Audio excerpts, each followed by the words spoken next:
बड़ी कृपा आपकी, आज सुलभ हो गई बाबा। कैसे हो आप? बढ़िया बाबा, आशीर्वाद आपको। बाबा मैं भी आया हूँ। आज लालू भैया ये वो जन है, इनकी जो पत्नी है वो बरसाने की सखी है।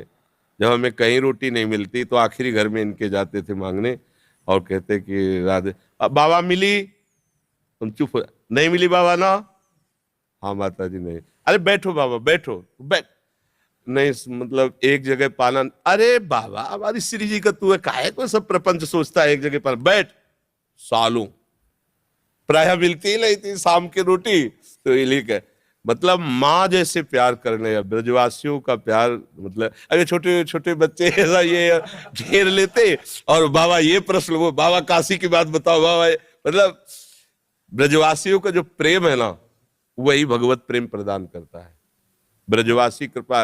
अब ये बालक था, इससे कहा लालू भैया यार मेरे सौभाग्य में तो नहीं आ रहा कि मैं वृंदावन वास करूं, तू बोल दे तो मुझे विश्वास है वृंदावन। बोले जा बाबा हो जाएगा वृंदावन।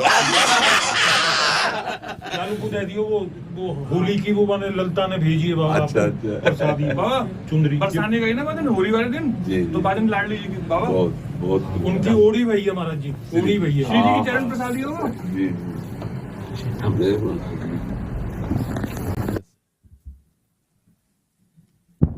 हाँ कौन प्रश्न कर रहा था वो? इनका दरअसल वेला तो एकदम पुरानी याद आ गई कि बहुत बहुत इनके जो पिताजी थे ना गृहस्थ में रहते हुए परम सन्यासी, मतलब ऐसी सदगति तो बहुत बड़े परम हंसों की होती जैसे तुम्हारी बाबा की हुई, ऐसी मतलब आंखों देखी बात, एक बूंद पानी नहीं, एक अन्न का टुकड़ा नहीं, बच्चों की तरफ आंख खोल के देखना नहीं। अंतिम जो स्थिति थी ना, केवल बिहारी जी भगवदाकार वृत्ति, सर हमें लगता कई दिन तक ऐसी स्थिति रही कि उन्होंने पानी भी नहीं पिया। बरसाने बोले दर्शन करके आऊंगो, बरसाने से दर्शन करके जैसे ही घर आए बोले आज से मेरा अन्न बंद है, हाँ अन्न नहीं लूंगा, खाली दूध लूंगा और ठाकुर जी को चरणामृत दूंगा। फिर आखिरी दिनों में ऐसा सूख के शरीर, ऐसे जैसे योगियों का प्राण जाता है ना, ऐसे इनके बाबा बिल्कुल निरपेक्ष, ना बच्चा न बच्ची न बहू, किसी से कोई मतलब, गृहस्थ और जीवन भी सन्यासी जैसा। 4 बजे तड़के लंगोटी पहन करके यमुना किनारे भीषण सर्दी में, जहां अच्छे अच्छे काप जाए इनके बाबा, ऐसे फिर चिड़ियों को नमकीन खिलाना सब।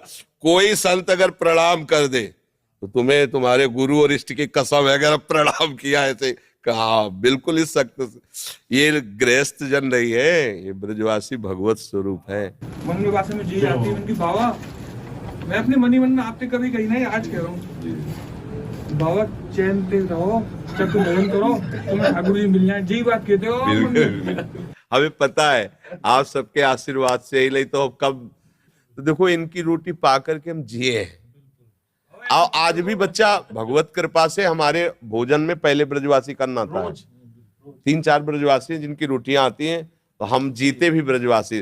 देखो चाहे जो कछु भी हो, एक बात काम की बात, ये सब तो बात तो बहुत है। आप कोई दिन जब चिंतन में एकांत में बैठो तो एक बार बाबा श्री जी से ठाकुर जी से कह दियो कि तुम्हारा अधम बालक है, बाबा ध्यान रखियो। क्या ध्यान में रखना है उनको? बस ध्यान में जी रखियो बाबा कि हमारा जन्म व्यर्थ नहीं हुआ। वो तो पास है, वो तो व्यर्थ होला ही नहीं, ये तो पक्का। आप समझो जब आप खेलने खालने तो बड़े बड़े सिद्धों की चरण धूल पड़ी ता तुम्हारा जन्म हुआ है। इस बात को तो भूल जाओ, तुम इस बात को भूल जाओ कि कोई गति या दुर्गति, ये किसी साधनों वाला क्षेत्र नहीं है। भजन भजन तो हुआ ना, उसकी चिंता भी मत करो। काहू के बल भजल को काहू के आचार, और ब्यास भरोसे कुंवर के सोवत पाव पसार। अगर आपको ऐसा है कि बाबा हमारे बिहारी जो हमारे, तो आप निश्चिंत रहो, पासबुक बनी बनी है एकदम, बस वो बैंक से निकालना है केवल, बिल्कुल पक्का समझो। वृंदावन में लिखो रहे ना, मेरा वृंदावन ऐसे मेरे बाबा। बाबा जो कहते ना ये इनके प्रकार चाहे कछु भी हो कैसे भी हो, कोई ना कोई संत भगवान स्वरूप में ऐसे ही 9 बजे तक दोनों लगे रहते। हमारे पिताजी कहते बाबा को बहुत दूर हाँ, सीढ़ी से उतरते चढ़ते उतरते चढ़ते 1 घंटा, बाबा हिल के आते, चलो बच्चों चलो जाले दो बाबा को, बाबा को जाले दो, और ये दोनों लगे रहते खड़े। अब ये चुप होते तो बैल प्रश्न करते।